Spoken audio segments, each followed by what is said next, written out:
when we're lost, we don't know where to go. And it's to a savior, NWO. Send me to my grave. Oh no, I don't think so, baby. Send me to my grave. What? Big bitch won't be the death for me. Yes, yes, yeah. I say yeah. Oh, I got a big mean woman. I solemnly affirm that I will support and defend the Constitution of the United States of America against all enemies, foreign and domestic, that I will bear true faith and allegiance to the same. So help me. Yes, yes, yeah. liberty and justice. Steady losing. Only American dream if you're snoozing. Wake up, we cruising, but who got control? Certainly ain't the people, don't believe that shit no more. Drivers driving reckless, back to reckless. We all getting ejected, and when this happen, man, the whole world gets affected. So to leaders want respect to tell them, check this. Our term for scary Leonidas.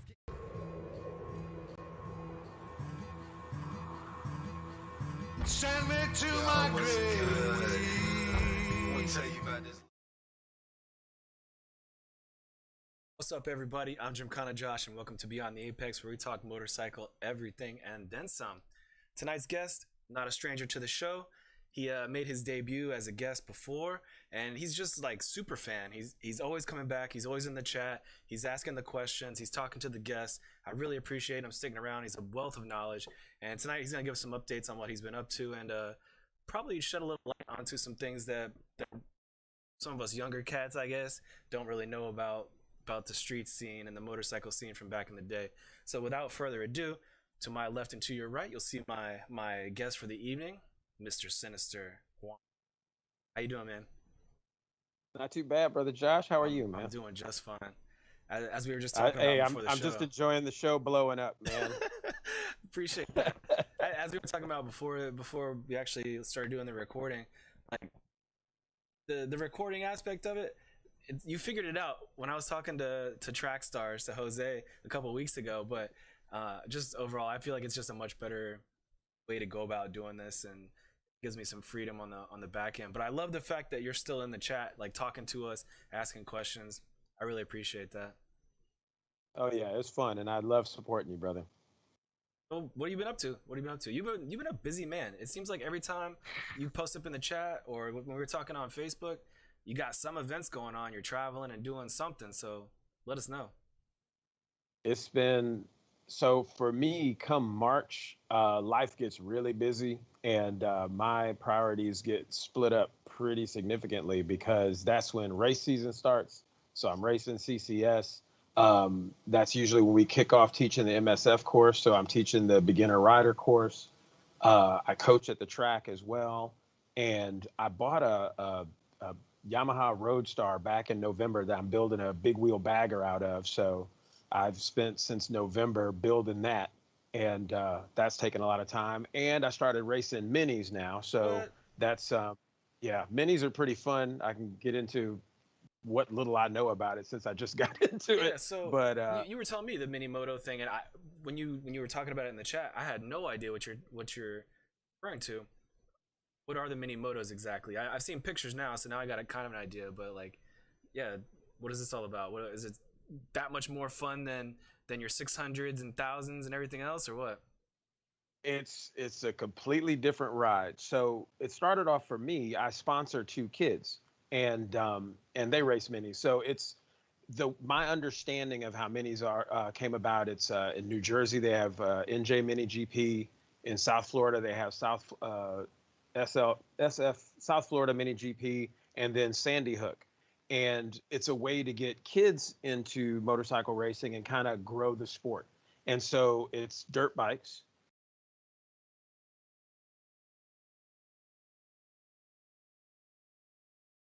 And now Hook, they have about as many adult classes as, actually they have more adult classes as they do kids classes.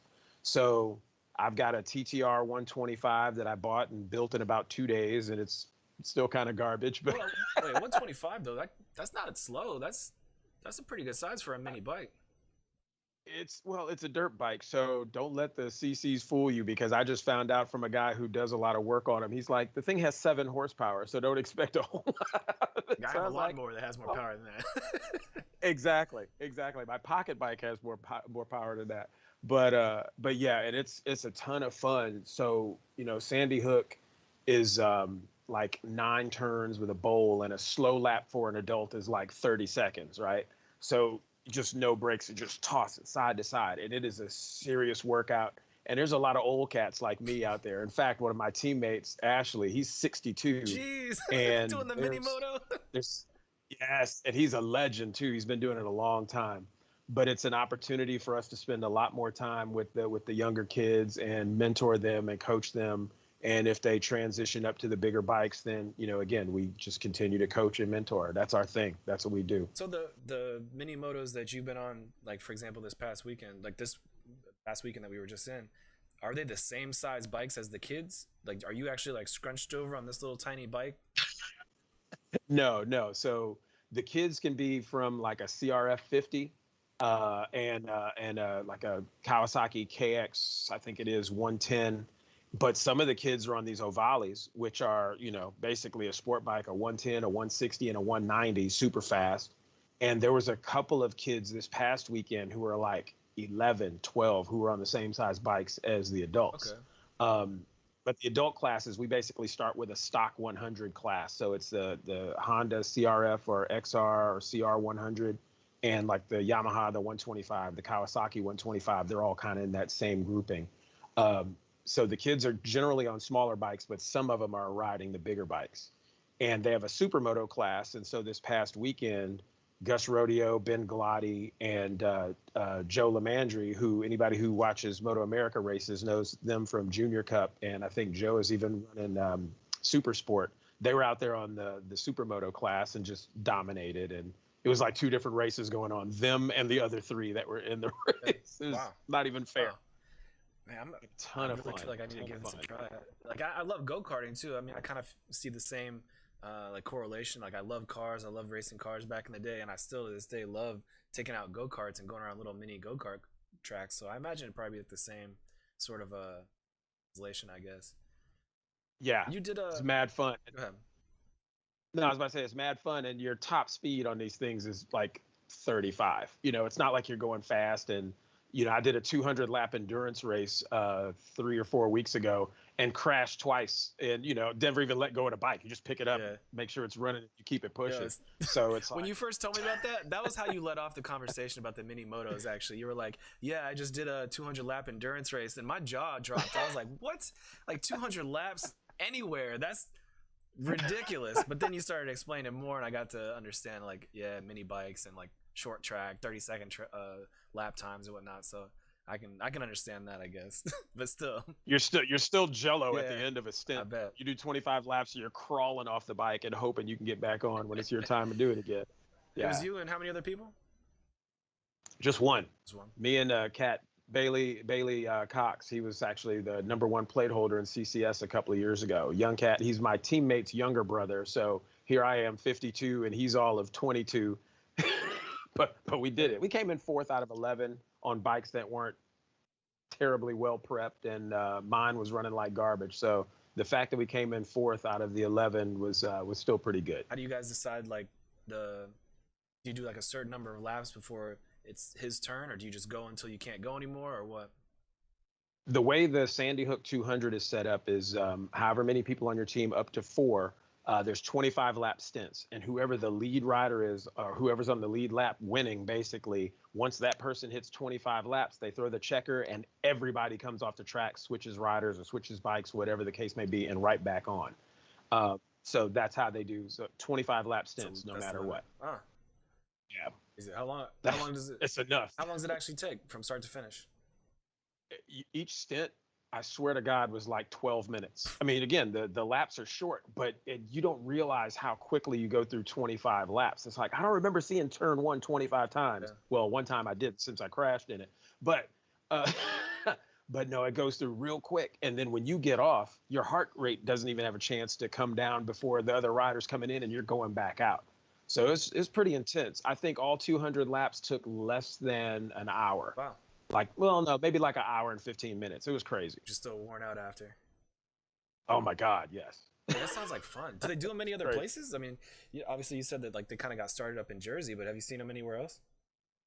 The only three places I've seen them are Jersey, Sandy Hook, and South Florida. But I know NJ Mini GP is huge. I don't know if NJ Mini GP has adult classes though. I think it's still all just kids. But it's a great training ground. So most of these fast cats in Moto America Junior Cup, a couple of the guys who've gone over to Europe in like the Red Bull Rookies Cup started with NJ Mini GP. Okay. So it's a great place for the kids to learn how to race and how to ride and just get fast. Brandon Pash, who just won the Daytona 200 in March, he's racing BSB now, and he's a phenom. He's just one of those kids who's just really good and can ride anything. He came up through NJ Mini GP and was a coach there.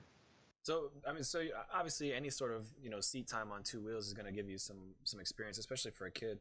But are the skills directly do they directly translate from a moto like that into like a smaller sport bike, for example? Yeah, because the basics are the same. The only difference is your body position, really. It's not, if somebody rides dirt or does flat track, they might kind of counterweight the bike and throw a foot out like you're used to seeing with motocross and stuff. But kids who start with with Mini GP, they actually lean into a turn, drag knee, elbow out, all that stuff the same way. And then if they go from, say, a 50 to a 110 to an Ovale or an NSR 50 or NSR 100, they're actually now moving into a body position that's the same as the bigger bikes. Same. Yeah. But all the kids are nuts anyway. They're not afraid to crash. Yeah. Or not. They heal in 2 days. They don't have to go to work on Monday. Right. No responsibilities. None. That must be nice. Yeah, indeed. I'm gonna have to look into that, man. Like obviously I'm over here in Cali still, as we already talked about. So once I get back on the East Coast, maybe I'll look into coming out to Jersey and linking up with you at some point. I'll do some research, see if they have anything out there. I know that there was a couple of indoor kart tracks where you could take minis in there and actually go in on the indoor kart tracks. I don't know if they rent bikes though, because I doubt you have one there. Actually, I think in Northern Virginia, actually, I went to an indoor karting place, and I remember seeing out of the corner of my eye they had electric mini bikes over there to run. But I don't think it was like a big thing. At least this was like a couple of years ago that I was up in Northern Virginia, but I don't think it was like a race series or anything that anybody took too seriously. No. That place is actually in Manassas, about 25 minutes from my house. Yeah. Okay. Yeah. So they have a bunch of those mini bikes there, though, right? Yeah, and again, you're right. It's not a race thing. It's just for you to go in there and do something different and play around. It's fun. The electric stuff is fun too because it's like instant power. Yeah. Yeah. Slide around on the concrete floor. Yeah. I have to give it a shot for real. Yeah, last time I was sliding around on the floor, it was with my street bike at New York Safety Track. So I thought you were about to say you were breakdancing. No. I'll break something, that's for sure. Yeah, you guys in New York Safety Track. I've not been up there yet. I've know plenty of people who are up there. I know plenty of coaches who coach there, and I've got to get there at some point in time. It's just that it's a 7.5 hour drive for me, and I'm like, ugh. Yeah. I mean, it is worth it. I must say it is definitely worth it. Of all the tracks I've been to on the East Coast, which is the only places I've actually been hitting the track, it is definitely the most challenging I've been on. It's a very technical track. I love it for that aspect. It's just I don't know, my weapon of choice was definitely wrong the last time I went up there. Like I didn't bring the track bike with me. I think that was probably one of my downfalls right there. The 600 that'll would have been get way you. better. That'll get you. Yeah. Wait, which bike were you on? I was on my street bike. I was on the ZX10. Yeah, no. I mean, all the guys I know, all the fast guys who ride big bikes up there, they are not even thinking about bringing a street bike. Yeah. Completely race prep bike. Know. Yeah. I don't know. Like I had issues with my tires and my wheels the last time I left the track in Florida, and I just was slacking on it and didn't get things taken care of like I should have. So the track bike wasn't ready, and I was like, you know what? I'm still gonna go because I mean I was doing the video for like certified knee draggers and whatnot. I was like, I'm not gonna go and not bring my bike. So yeah, I just brought the street bike and ended up regretting it the whole time. But yeah, say la vie, you know. Lesson learned. You know, chicks dig scars, right? Even on the bikes. For real, for real. And I got good video for it. Actually, that was one thing I was talking to track stars about, to Jose about, was that somebody was giving him crap about posting videos or pictures of his crash or talking about his crash. And no joke, for people that are trying to get, you know, content on social media, crash videos and crash pictures are hands down like the greatest like clickbait out there. Like, crash video is in the title, people are watching that mess. So like it works out. There's something good that comes out Well, and of if it. nothing else, you learn what not to do. Yeah, true, right? true, true. That was another thing we talked about too. And I think every rider that's been down before that's been able to walk away from it would say the same thing. You know, you learn a lesson, and then hopefully you don't do it again, and you just become a better rider. You know. Yeah. But, Well, I mean, we can't all be like a Marquez who goes out there and in practice he pushes the limit till he crashes, and now he knows where the limit is. But he's also got somebody else rebuilding the yeah. bikes, 7 sets of fairings, all the different parts there, and hopefully he doesn't hurt himself. But I'm not. I'm too old for all that. I don't heal fast yeah, I hear that. I hear that. Yeah. So one more thing I wanted to talk to you tonight about was last time we had you on, or actually no, it was I forgot who it was. A lady rider that we had on. She was I think affiliated in some way, shape, or form with the Rough Riders, and you were posting up in the chat like, "Yo, ask her about her time in LA street riding with the Rough Riders," or something along those lines. And I was like, Mr. Sinister's been around for a while, for one, and for two, you've been all over the place. So I wanted to ask you a little bit about the like LA street scene from your experience, either back in the day or currently. Like, Well, I can't speak currently since I haven't lived in LA for the past 13 years now. I can't. Oh man, actually 15 because I lived in Florida before here. But I grew up in LA. I started riding in LA. I didn't even get my first bike till I was 30, right? oh wow, So damn, I didn't know that. I've been riding for 22 years, whatever. And so when I got out there, it wasn't about trying to prove anything to anybody. I just wanted to get out there and have some fun and ride. And like the first 6 months I rode, I only rode at night. And so, just because work and everything else. And I thought you were just that much of a daredevil. Oh, no. And I was 30 years old hiding a motorcycle from my parents, if you can believe that. That's funny. But I did all my riding at night. And the cool thing about that is that you meet a different group of people who hang out in the evening versus who are riding during the day. And unlike here in Northern Virginia, where people are commuting and stuff like that, LA, yeah, there's some people who commute on a motorcycle, but really it's more the passion that I found anyway in Southern California. And so I was a part of like 3 different clubs over the years while I was there. I was with this club called Ghost Riders early on when I first started riding. And I refused to be part of Rough Riders because there was just everybody I hung with. My whole clique were all Rough Riders. I was the last one to put on a vest. And it was because of some stuff, right? And then they were going to make my boy Mad the LA chapter president. So I was like, all right, I can do this. If Mad's going to be in, I'll be in. Plus that I knew if Mad was running the organization, I'd actually be running the organization because he leaned on me a lot for some stuff. But so I was with Rough Riders for a while, and then some stuff happened, and a whole bunch of us broke loose. So I broke away, and a whole bunch of other people broke at the same time. And I said, look, don't break for my reasons. I'm breaking for my own. You break for yours. But, a lot of people kind of broke, and about 15 or 18 of us started Platinum Riders, which for a short time was the biggest club in LA. And then it dissolved. Like, what years was this actually? Back in that would have been like 2003 to. I was with him from 2003 to about 2005, I guess. Okay. I was with Rough Riders for a couple of years before that. Ghost Riders was like the first club I was a part of. And I realized that my thing is not about being in a club. My thing is about riding. And I was road captain in all 3 of the clubs I was part of because it's like, I want to ride and I want to make sure everybody's safe and everybody makes it to the destination and back home. And so that was my thing. So as far as the street scene in LA in the early to mid 2000s, gang of different clubs popped up. and all of them really good people, and they started to grow really big because since you can ride year round in LA and there's so many destinations, so many roads to ride, the clubs were big and there's a whole bunch of people who want to ride. Most of the clubs, most of the groups had kind of the same mentality. Let's get out there, let's ride, let's do a lot of community service, doing toy drives and food drives and things like that. And then you had the ones that were out there just mostly doing stunts and playing around and clowning. Nothing against them, everybody has their place, right? And now a lot of those folks who are the same age as me or a little bit younger, they've grown a little bit. So now there's a few more cruisers and Harleys and choppers and whatnot out there than there were then. Um, but we were tight with all the set clubs, Rare Breed, Buffalo Soldiers, all of the older set clubs that have been around for decades. We were tight with them.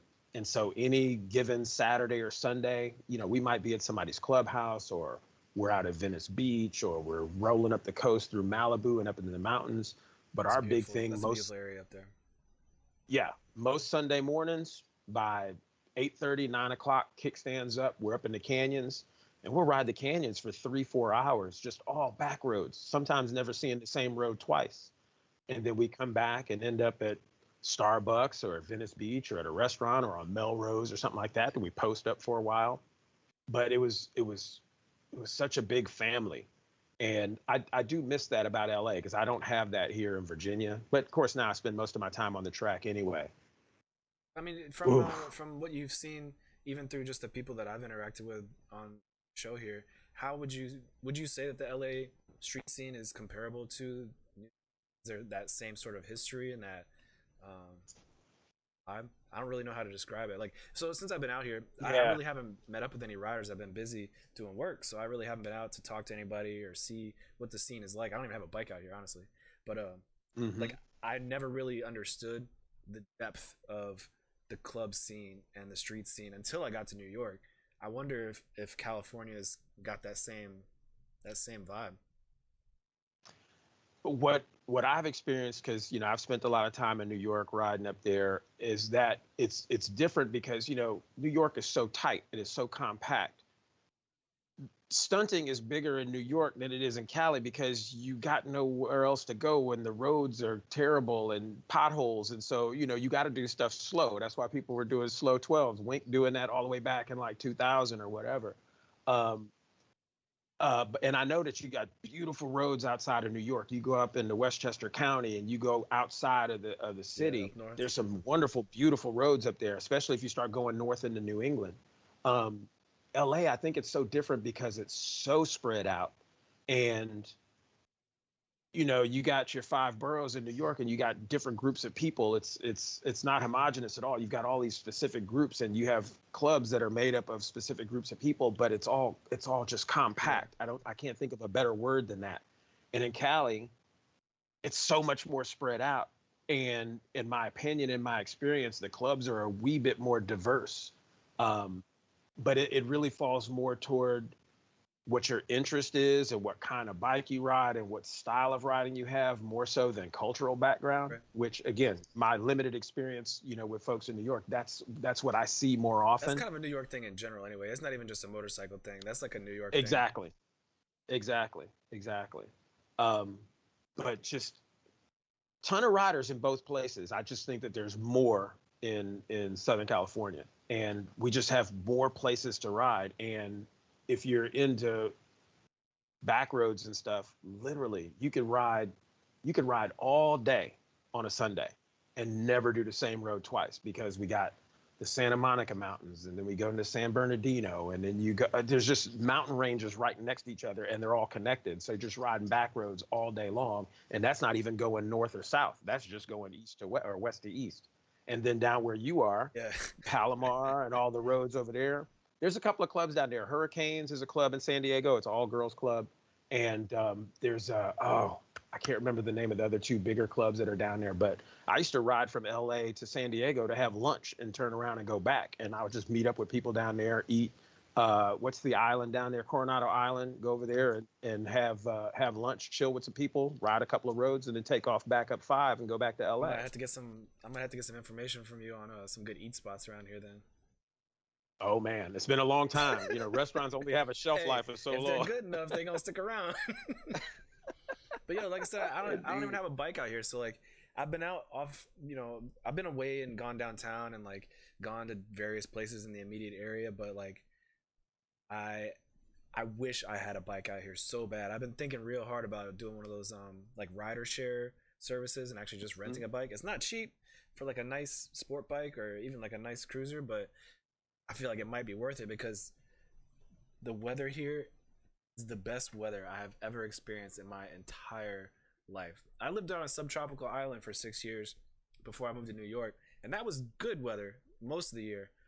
Literally every single day here in San Diego is like 74 degrees, 72 degrees, Yep. 76 degrees, and it doesn't change in the morning or the night. It just is perfect Yep. all the time. I As long as you're not on fire and smoke in the air, you are all right. I guess that would change things. That would change things. Yeah. Yeah. And oh man, I don't remember what time of year we used to do it. We used to go twice a year down to Rosarito, and there'd be a sport bike week down there at Rosarito. If you ever look at my Facebook page and see pictures of me on my quad doing stunts and stuff, that's down there at Club Iggy's down in Rosarito. Huh. So like everybody stops in San Diego first, and they have usually one of the clubs down there is having some get together, and then everybody rolls down to Rosarito the next day and stay down there in the hotels for 3 or 4 days clowning. Interesting. It's ridiculous, Interesting. but yeah. So, have you Yeah. ever heard of the app Tonit? TONIT? Nah. So, I don't know when it came about, when it first, popped up on the Play Store or the App Store or whatever, but I'd kind of heard it tossed around quite a bit. And then Kristen, who runs Wicked Wednesdays out in New York right now, she reps that app quite a bit and puts a lot of the events up on it. Basically, it's like a motorcycle rider app. You can share routes with people, you can link up with people that want to go on a ride, you can share pictures. It's kind of like motorcycle Instagram, but it's Okay. geared more towards the rider. So as I've been sitting here doing work and like just filling out all my paperwork and studying and stuff, I've been on the app just kind of drooling over what people have been talking about. But I see, for the most part, there's maybe like 3 or 4 little bubbles that pop up in the San Diego area. The real action though is up there in LA and surrounding areas up there.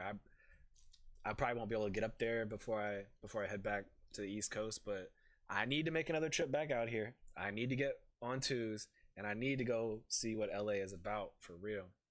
It's definitely. Oh yeah, and I'll hook you up with whoever you need to be hooked Hell up yeah. with up there. Place to stay, places to ride, yeah. whatever.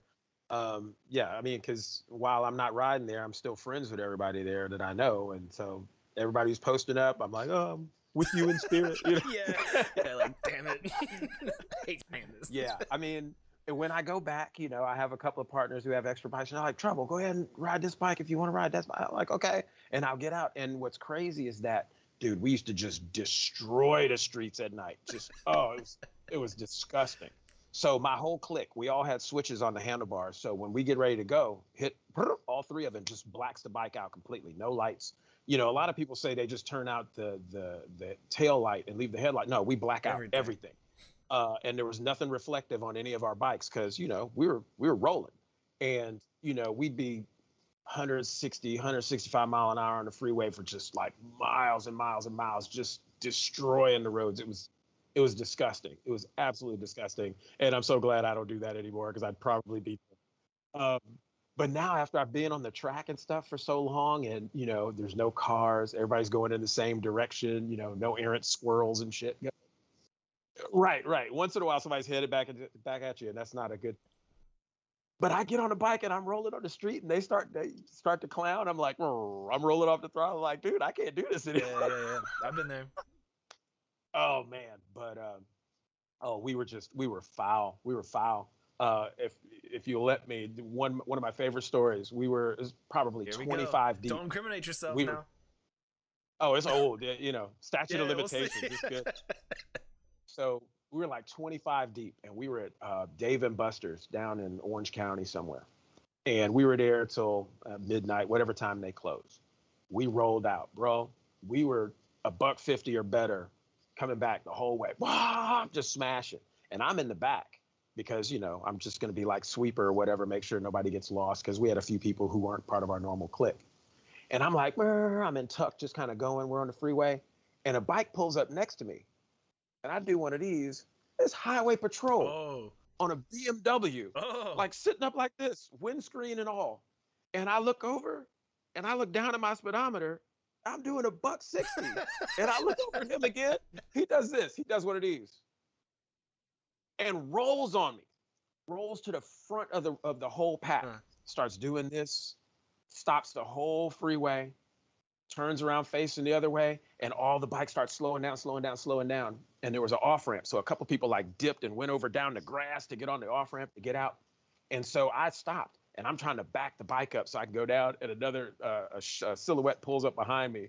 And it's another cop. He says, "Going up there with your friends." I was Oh. like, oh, nobody got a ticket. Really? Nobody got a ticket. This dude had a vein coming down the center of his forehead like he was about to have an aneurysm. "I know none of you MFs have a license. Blah, blah, blah," going off. And one dude snuck out when they finally let traffic start going, a big rig came, and this dude snuck around the outside of the rig and went down the highway. On the other side of the rig, cops had blocked all the exits for like 10 miles down the road. So they pulled him over, towed his bike, the whole shot. It's like, man, if he would have just stayed there, he wouldn't have even got a ticket. You know, he snuck away, got his bike taken. But yeah, man, that's one of my favorites. We were blacked out, smashing. It was so. What were you riding at the time? Gixxer 1000. Okay. Like that would have been my 03 Gixxer 1000, all built. You know, all my bikes were built at the time because I wasn't a small cat. I was a heavy cat. And I wanted to be faster than everybody else. So, you know, I had one cat who built my motors for me, and he was sick. He had a stock wheelbase Hayabusa, and I don't care what you were riding or what you were driving. We would go into the valley, up like the 5 freeway up in the valley, get it. and there'd be Lamborghinis, Ferraris, whatever, trying to get him. It's like, whatever, smash out. It's embarrassing. These cats would turn off on other exits because they were embarrassed. It was like, what are you riding right now? Oh, I got a fleet right now, but no, it's I've got a '06 American Iron Horse chopper, Iron Horse Legend, 9 feet long, loud, obnoxious. I'm building my big wheel bagger right now, 26-inch front wheel. It's like 10 feet long, tip to tip. I was out just before talking to you. I was out sanding down the bags, getting ready to shoot. You're building it. Oh Got yeah, you. oh yeah, built not bought, Got baby. you. No, 90% of the build I'm doing myself. The only thing I'm not doing is something I can't do. Like Tuning or something? my pipes are custom. No, my pipes are custom, so I had those made.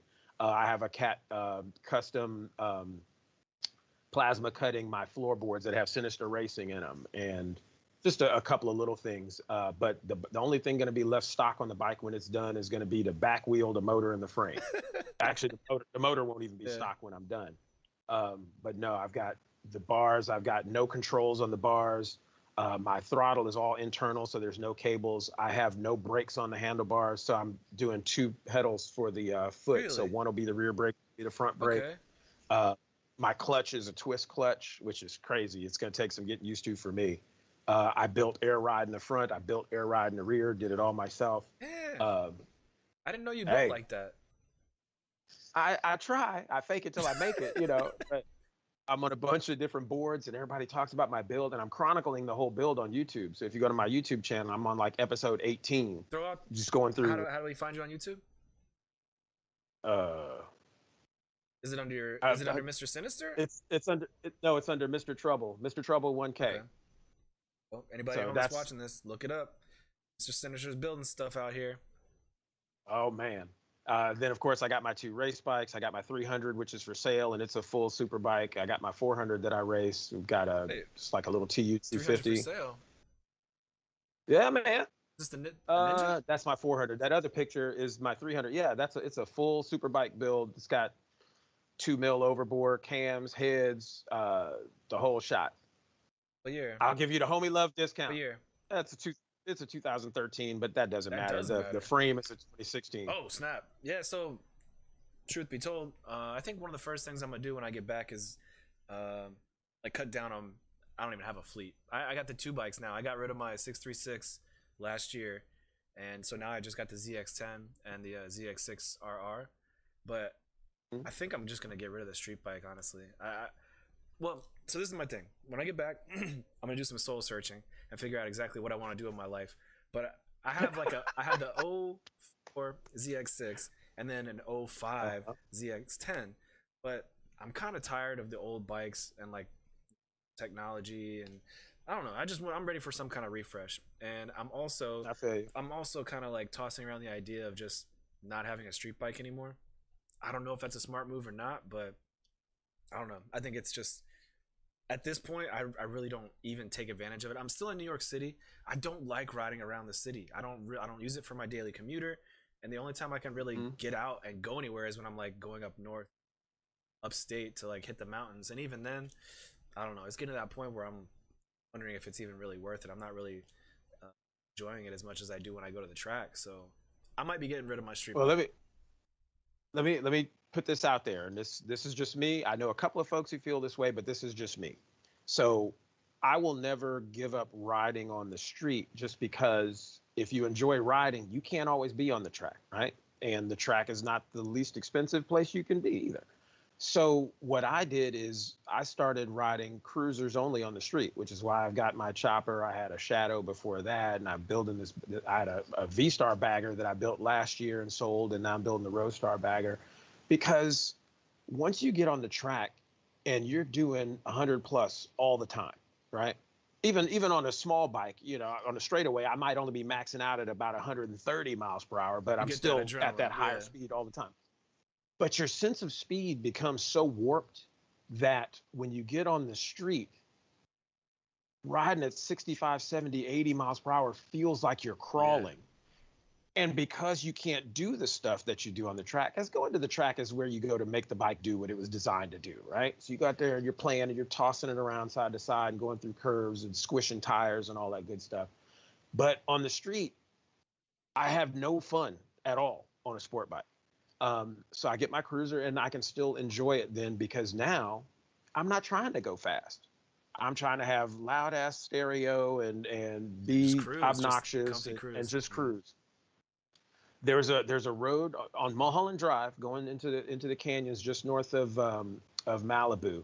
There's a road. There's a hill right off of Mulholland, and there's a lake down there with houses all around it.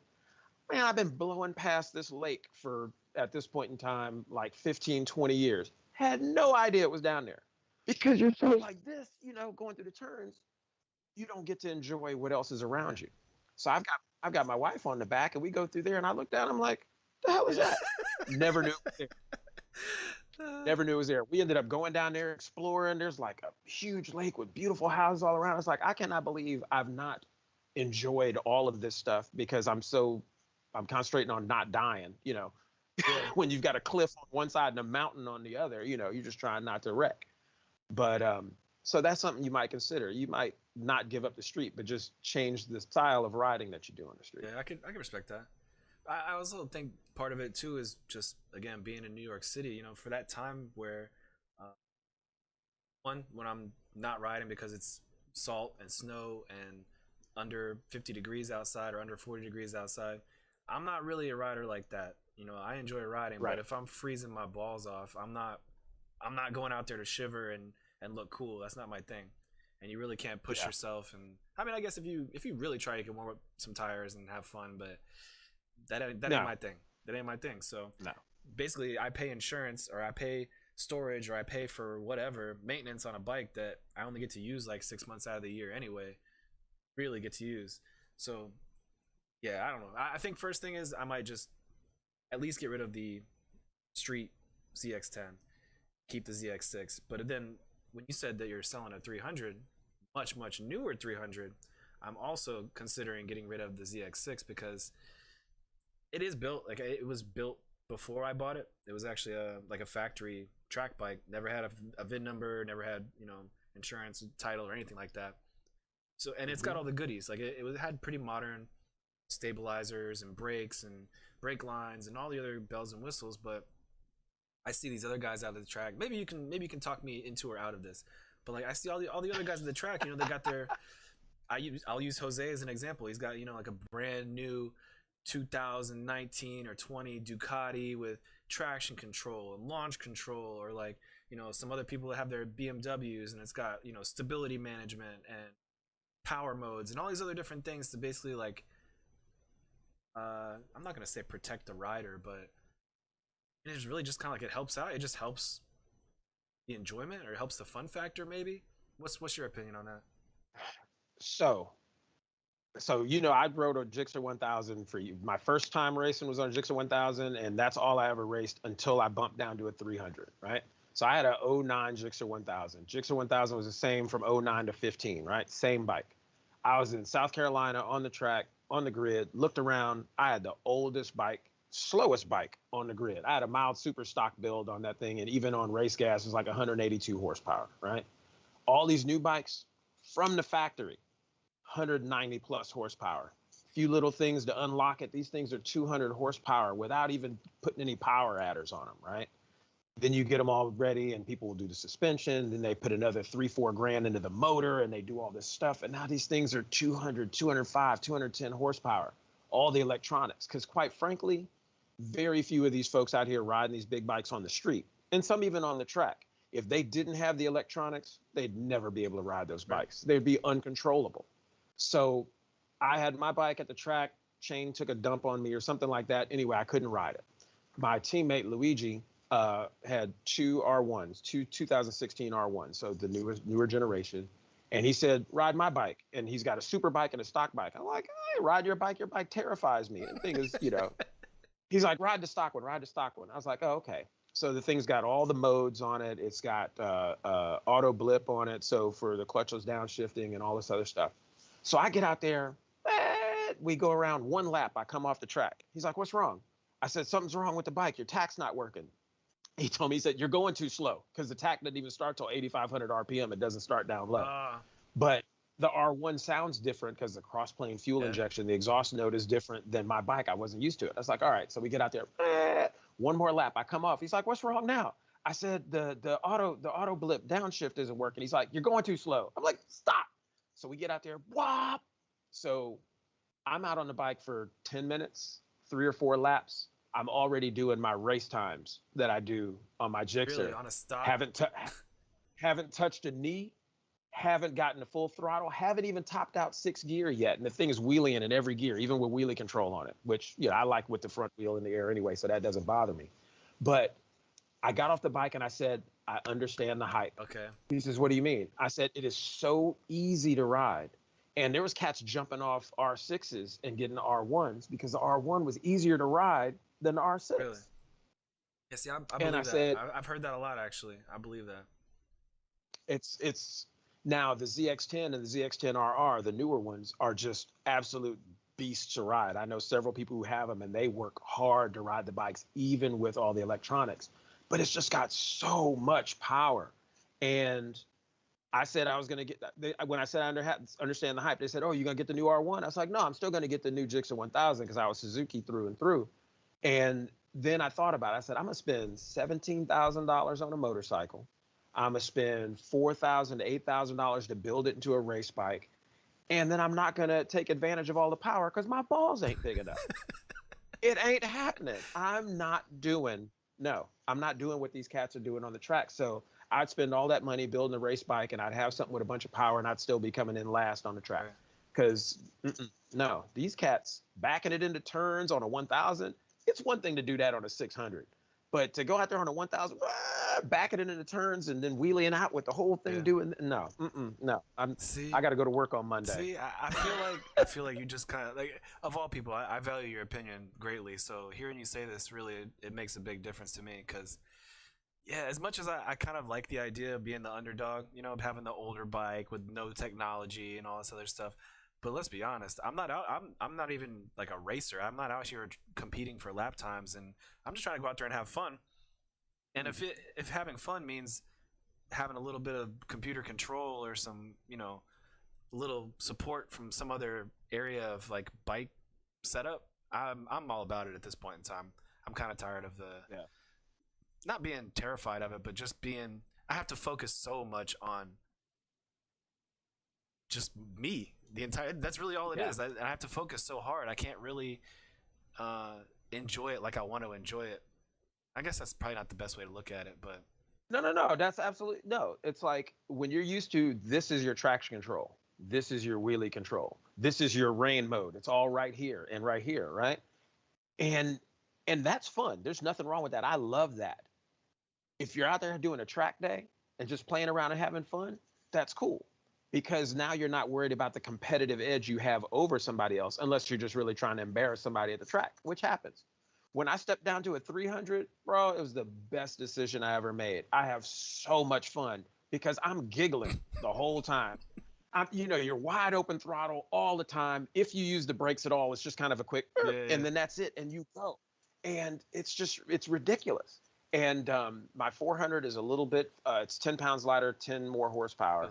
And it feels a little bit different because it's a taller bike, but it's the same thing. You're just, and again, wide open throttle, maybe 135 miles per hour downhill with a tailwind, And so since I'm used to a bigger bike, I don't care about slowing down for turn one and having to get hard on the brakes because I'm coming in from 60, 50, 60 miles per hour slower than I was on a big bike. I'm not worried about giving it a whole handful of throttle and losing the ass in because it only has, 50 horsepower or whatever, but it's still fun. Yeah. Now, the downside to this is that I race against kids. And the kids are fast because I outweigh them by 100 times. They outweigh you, or they weigh less than you. Yeah, and you guys were talking about little Yandel. I was actually talking to Yandel this past weekend at Sandy Hook. He's riding an Ovale, and I coached and mentored him at Summit Point the first round of the year, and we were dicing it up. And he came over after the race. He's like, "Yeah, it was a good race. We were mixing it up." I said, "Kid, you are dangerous." I let the wind out of his sails so quick. It was sad. And, we talked for like 15 minutes. And at the end of that, he was smiling and happy again because it's like, I want you to know and I told him, I said, "You're fast." I said, "But you don't know how to be fast." And he looked at me and we talked. And after about 15 minutes, I said, "You're a faster rider than me, but I'm a better rider than you." And he said, "Because you're more mature on the bike than I am." And I looked at him. I was like, the fact that you as a 14-year-old kid can say that, that's awesome. And so my wife had me the next morning go and talk to him, make sure he was okay. I did. His dad started talking to him, let the wind out of his sails again. I was like, "Oh, he's okay. And I told him, I said, "You go out. If I beat you," no, I said, "If you beat me, I'm going to be mad. But if I beat you, I'm going to be mad because you should beat me." And he told my teammate's wife, he's like, "Well, your teammate said if he's going to be mad either way." So he went out there and he whipped everybody that race. And he came up to me. He's like, "How did I do?" I was like, "That was fantastic." So That's good. That's what I like doing. But so I'm not winning anything this season. It's been a very sparse year because I'm out there with all these kids. Dang. But it's good stuff. But yeah, if you want to get on the 300, man, at any point in time, if you come down my way or if I'm at Jersey and I've got the bike with me, come and just take it out there on the track. All right, that's what's up. It's you'll be hooked immediately. I'm telling you. At some point before the end of the year, actually, sometime in November probably, I'm making this kind of a mecca down to Circuit of the Americas. There's the Certified Knee Draggers are hosting an event down there at COTA, and I'm going down there for that. But I'm going to be driving my RV school bus down. Yes. And I think I might make a stop just on all these different places along the way. So I wanted to hit Virginia. I wanted to hit like the Tail of Dragon on the way down, and then just like if I can find the world's biggest rubber band ball or something like that, I'll stop and see stuff like that. I don't know. I think that's in Kansas. Something, I don't know. Whatever the East Coast has, I'll find it. But yeah. No, I mean, that's the great thing about being on the East Coast is that there's so many tracks, right? So I've not been to NYST. And what's funny is I still coach for TPM and they do all their stuff at NYST and Pocono. I was going to ask you if you were still coaching. But it's one day. It's one day and I can't drive for twice the amount of time that I'll actually be on the track. Yeah. It doesn't work for me. I got you. And, the organization I coach for now, we really only have a track day before each of the rounds at Summit Point, which is fine because I've got so much other stuff going on that maybe I don't need to be coaching as many days as I used to, because I used to coach anywhere from 10 to 18 days a season, just the coaching part, not even the racing and my teaching. So wifey and I like to travel. So it's like I need to be off the motorcycle for at least a couple of weekends a month. Yeah. No, I hear you on that. So actually, tell me who coaching for now? TPM? Well, TPM, I've been coaching. I've been coaching 14 promotion for about like 4 or 5 years now, but they're not doing anything south of New York, so I haven't done anything with them in a long time. So I coach with Mid Atlantic Road Racing Club, and that it's safety workers, corner workers, all that. That's what they do, and they're almost always at Summit Point. And so I coach with them, and we do a race school and do the regular old track day with 4 groups, and I just love coaching, and I've told many people same thing with coaching the MSF or teaching the MSF class. I told the guy who owns the company, I said, I don't care who I coach for, I don't care who I teach for. I just want to coach and I want to teach. My motives are not altruistic. Don't get it twisted. At the track, if you crash me out, don't even check and see if I'm okay, because I'm gonna whip that ass when I same thing on the street. I just want people to be good, safe riders, because at the end of the day, I'm going to be out there riding with you, and I want to make sure that you know what you're doing. And that's all I care about. I love this two-wheel thing. I love teaching the kids. I love mentoring. I want to grow the sport because it's in me. It's in my blood, you know? I like that. I feel that too. Actually, I was a MSF coach for a couple years. I took the course and got my certification, and then it lasted for 2 years. And when I moved to New York, though, there was like a whole bunch of like hurdles and hula hoops you had to jump through in order to get certified just in New York. They wanted me to retake the BRC, then retake the coach's course, and also pass their test at the like DMV facility or at the DMV facility and at the school. Wow. So 4 different requirements, and I was already a certified MSF coach for the basic rider course. And I'm like, do I really want to do? That's a lot of money. That's a lot of money to just get those certifications. I wasn't down for all that, so I ended up letting my my cert expire. Certification lapse. Yeah. So, no, I feel you on that. Yeah. I'm glad that the 2 companies I'm working with right now it's the BRCU now. So there's some update, and I don't have to pay for that. And I took the 3-wheel course just for fun because Can-Am was paying for it. So it was like $50 to take it. And I forgot to get the endorsement on my license. Really? I was like, I'm not going to ride 3 wheels anyway. But I might even start teaching that one again, just for fun. It's always nice to have under your belt. Plus, taking the course itself is probably pretty fun. Yeah, well, they took the one thing they took out of the course was with 3 wheels. It was actually designed for motorcycles with sidecars, not for Can-Ams, not for slingshots and all that stuff. So that's how the curriculum was set up. So one of the exercises, you had to try to fly the car, meaning that you had to turn it to get the sidecar to lift in the air. Yeah. And we didn't have any vehicles with sidecars, so we were trying to do it with spiders. The spiders have traction control, right? And so when you spin it and you gas it, the traction control kicks in, so the inside wheel will spin. I think it spins slower or whatever, so that you can't lift it. And so I was like, I'm gonna fake it out. I'm gonna figure it out. And it took me about 5 minutes, but I got that front wheel off the ground for like 2 feet, but I still had it off the ground. You have to learn how to trick it. That's all. Mr. Sinister being dangerous again. I should have outgrown that a long time ago. Actually, I was talking about this with somebody the other day. The older we get, it's not that we don't do stupid things or we don't do silly things anymore. We're just a little bit more careful about when and where we do these stupid things. You gotta have some fun. Well, we know the consequences, both financially and health-wise. That too. Especially in Virginia, I've never gotten a ticket. Knock on, let me find some wood. I've never gotten a ticket for reckless. So in Virginia, 80 miles per hour or higher is reckless, or 20 miles per hour above the speed limit is reckless. So 50 mile per hour zone, you're doing 70, reckless. 75 mile per hour zone, you do 81, reckless. It's crazy. So, a reckless driving ticket is not inexpensive. I'm not teaching my classes and getting paid so I can pay tickets. Yeah, no. I found that out the hard way, actually, back in like 2007 or 2008. I wasn't on a bike, but Virginia Beach police pulled me over the highway, and they told me immediately what could happen after they finally pulled me over. They weren't happy, and that was not a cheap ticket, that's for sure. No. There was a time before I moved here, and apparently somebody snuck it into the legislature, and something like a reckless ticket on a motorcycle was like a $3,000 fine, mandatory court. It was crazy.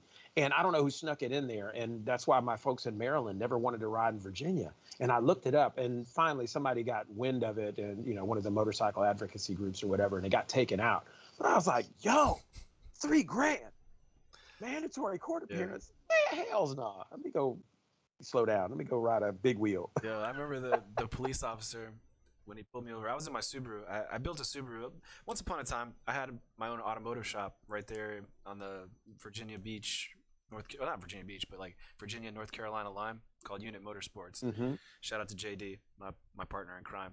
But we had just finished building my 2.5 RS Subaru, and we were driving from North Carolina back to Virginia Beach. Decided to have some fun on the highway, and I actually blew by an unmarked town car. I think it was like tan color. It wasn't even like blue or white or anything like that. Just a champagne colored Crown Vic, and Crown Vic or town car, whatever it was. And yeah, pulled me over, and immediately upon walking up to my window, he looks down at me and he's like, I could take you to jail right now for that. And I was like,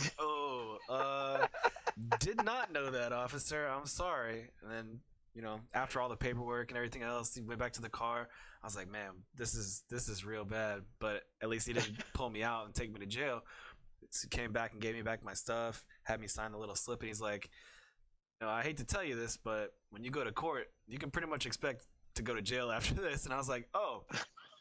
Oh no. Okay, cool, man. Thanks. I appreciate that. So, how long do I have? Oh yeah, like a month. Great. Let me just get all my things in line. Affairs in order. My affairs in order. Let everybody know I love them. Yeah, that sucked. But hey, I deserved it, and I was in Virginia. So did you guys go to jail? I did. 2 days. Only 2 days. No. It was a 90-day sentence and then 88 days suspended. So I don't speed in Virginia anymore. I tell you what, it's amazing what a smile and just not being an asshole for you sometimes. Yeah, I remember. It was me and Go ahead. It was me and 4 of my boys. We're going down Crenshaw Boulevard, and we're in LA until you cross a certain street, and now you're in Inglewood, right? And so we pull up to a light on Crenshaw and Manchester. It's 3 lanes each side with a turn lane in the middle all the way down, so super wide. I don't know what time it was. It was the morning or something like that. There was no traffic, and I'm like, yo, for real? The light turned green, 12 o'clock, all the way down Crenshaw. And I hear, and I put the bike down and I look back, and it was an unmarked car that was coming the other direction. I wasn't paying attention because I was just hanging it, right? This fool was trying to get behind me. He did a U-turn. He almost hit a car that was coming behind me. And then Crenshaw goes kind of downhill like that. So I just got down to the bottom of the hill, turned around, and parked against the curb on the other side of the street. The car comes, and he slides in front of me. What the hell is wrong with you? And I'm like, I told him, I was like, look, it was wide open. I couldn't help myself. There was no car there. You got me red-handed. And they just started laughing because I didn't run. I could have run, and they wouldn't have caught me. And I just sat there, was waiting. I think I'd already started to take my helmet off, like, all right, here they come. And they said, you take that shit back to LA. You leave that out of Inglewood. I was like, all right. They drove off. Damn. And my boys that were with me, because they waited because they saw the car. They just kind of hung back. And then they came looking for me. They said, the cops didn't take you to jail. I was like, nah, they just told me to keep it out of Inglewood. Like, send me on my way. They saw who it was, and they let me go. Man, I wish I had pulled like that. Then I would still be clowning. Damn. No, man. No, it's just it's good stuff. But yeah, we've all been there. We've done dumb stuff, and by the grace of God, I'm still around. And I've been pulled over a bunch of times on the motorcycle, and the cops just didn't give me tickets. One guy said, "I assume you've already got a bunch of points on your license. You're probably not going to show up to court or pay the ticket anyway." I was like, "Yeah, officer." Like, damn, you hit the nail on the head. Let me roll out. Let me roll out. But I didn't. I think I've got exactly 1 ticket on a motorcycle in 22 years. That's actually funny. Oh, you say that. Hold on. Knock on some more wood there. It's funny you say that too, because I don't know if it was because I was older too when I got my first bike. I think I was 24 or 25 when I got my first bike.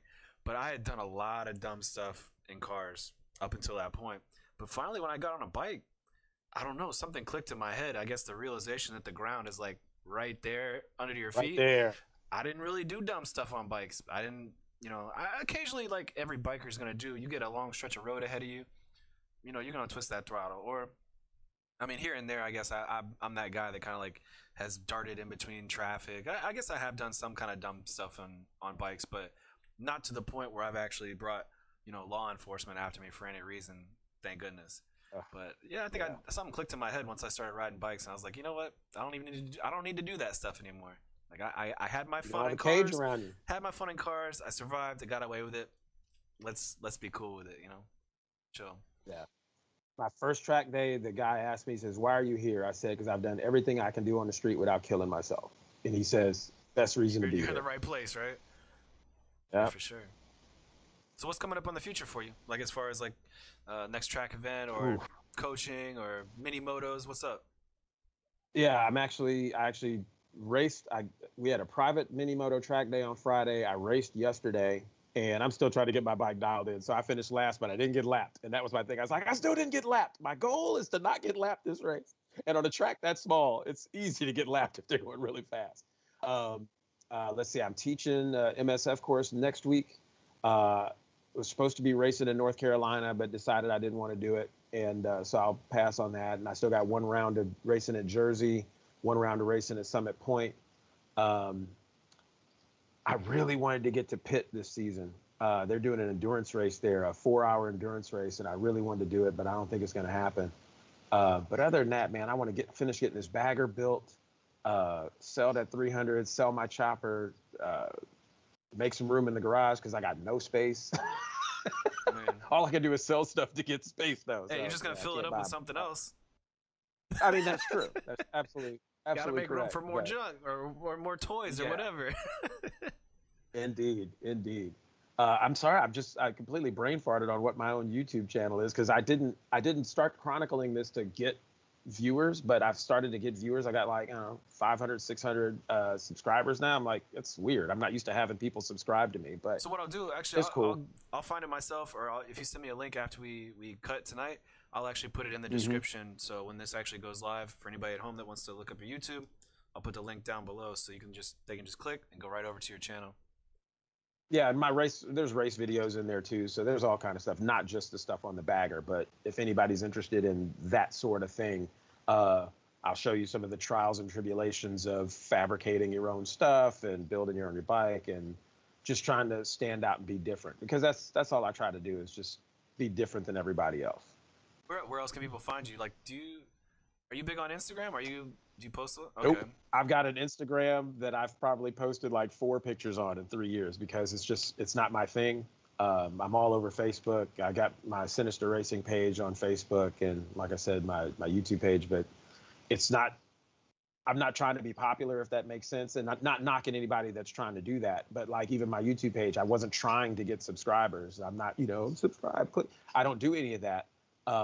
But it's happening just because of what it is I'm working on and because I have Facebook groups that I'm part of that I link my videos to. So all of those guys and gals are going over there.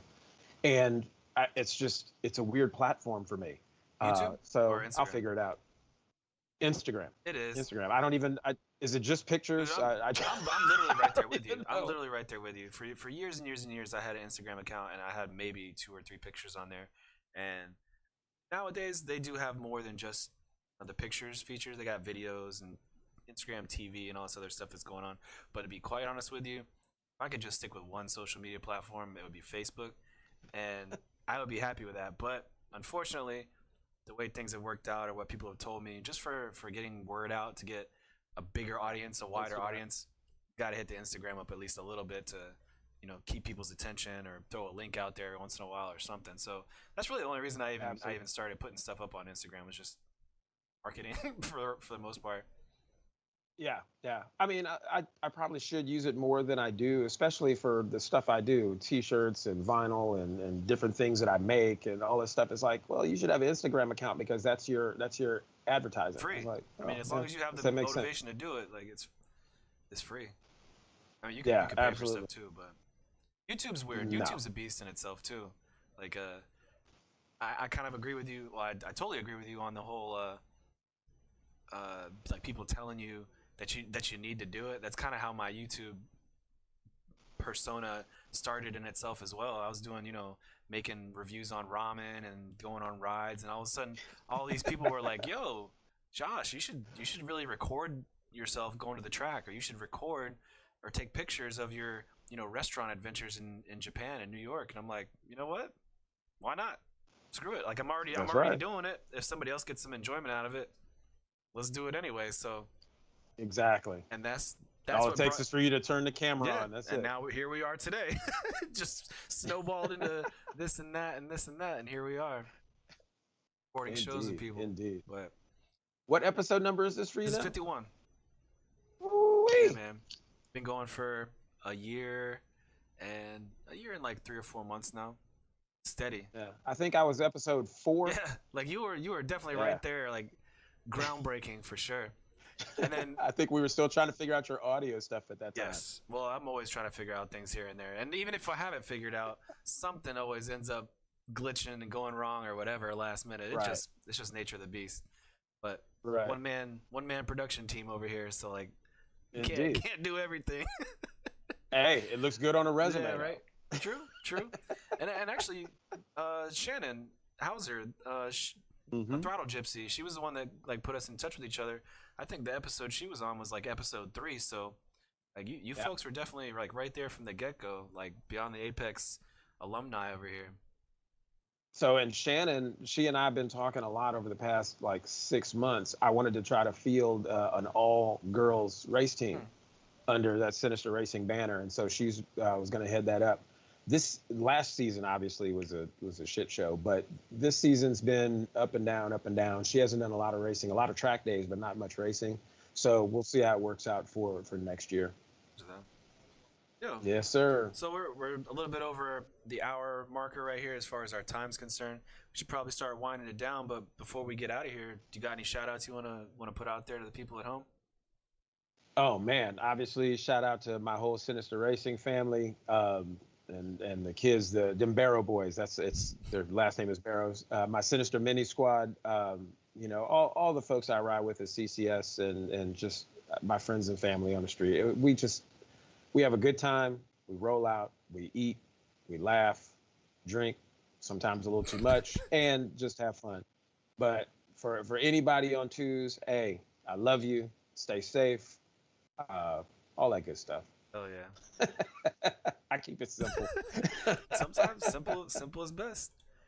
Yeah. So with that, anybody out there that's watching, thanks for being here. I really appreciate it. If you haven't already, down below this video, hit that subscribe button, hit the bell notification icon so that you can get notified anytime that we actually publish a new episode.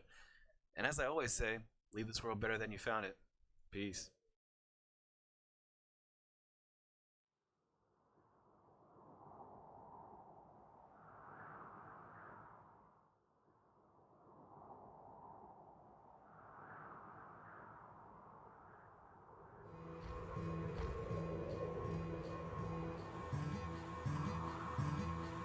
Send me to my grave. I want to tell you about this little lady in my life. Send me I guess to you could my call it a free arranged grave. relationship.